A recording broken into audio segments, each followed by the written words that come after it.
Trump aims to gut the EV tax credit. Former and future President Donald Trump isn't in office yet, but his transition team is already taking aim at a cornerstone of American EV policy. If Trump gets his way, the long-standing $7,500 EV tax credit is getting axed. A new report indicated today, based on statements from transition team sources, the Trump team is planning to delete the $7,500 incentive for electric car purchases as part of a wider tax bill. Reuters reported on Thursday, citing two sources familiar with the talks. Tesla, by far the country's biggest seller of EVs, told the Trump team that it's for ending the policy, the sources said. Tesla CEO Elon Musk has developed extremely close ties with Trump in recent months, financing his re-election campaign and reportedly weighing in on key decisions for the new White House. Reuters also indicates the move is driven by the leader of Trump's energy policy transition team,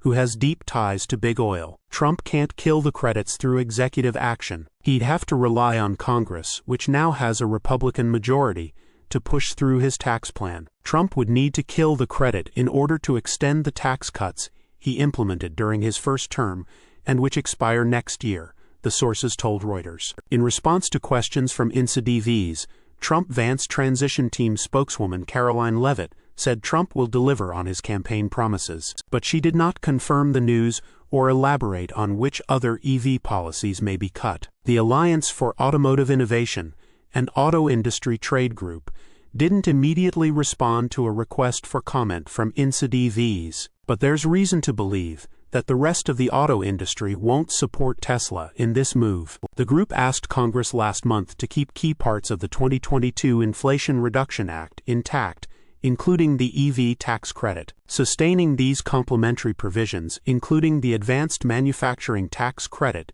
Consumer Tax Credit, and Commercial Leasing Credit, is critical to cementing the U.S. as a global leader in the future of automotive technology and manufacturing, the group wrote. While Musk's firm has a mature and profitable EV business, legacy automakers like Ford and General Motors are still losing money on electric cars as they ramp up sales. Startups like Rivian and Lucid would also be hit hard if the credit went away. They have yet to turn a profit, and they can't fall back on cash-printing combustion vehicle sales. Getting rid of the subsidy could benefit Tesla by making things harder for its competitors. Sales of EVs have been more uneven and below what automakers once projected, but they are growing steadily, making up 9% of new vehicle sales in Q3 of this year. A move as drastic as eliminating the $7,500 credit could hurt sales growth during an era when EVs are still, by and large, more expensive than similar gas cars. It could also harm automakers looking to stay competitive globally,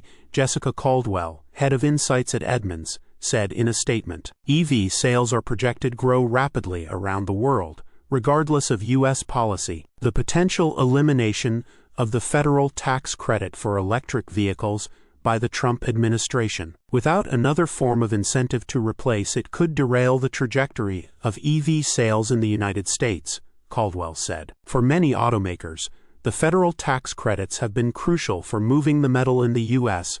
while consumers warm to this technology. It's still unclear whether Trump plans to gut other EV incentives, like the $4,000 credit for used clean cars or the $7,500 credit for commercial vehicle purchases. The latter has fueled an EV leasing boom, since it allows more electric models to qualify for the credit if they're leased rather than bought outright. If Trump managed to eliminate the commercial credit, that could have a greater immediate impact on the EV landscape than any attack on the standard purchase incentive. Cutting the purchasing credit, which has been in place since the George W. Bush administration, would make electric cars less attainable and more expensive. It could also dampen investments in domestic battery and EV manufacturing, which have boomed since the Inflation Reduction Act passed in 2022. The law overhauled the tax credit, adding stipulations that eligible EVs must be built in North America and must meet rigorous battery sourcing requirements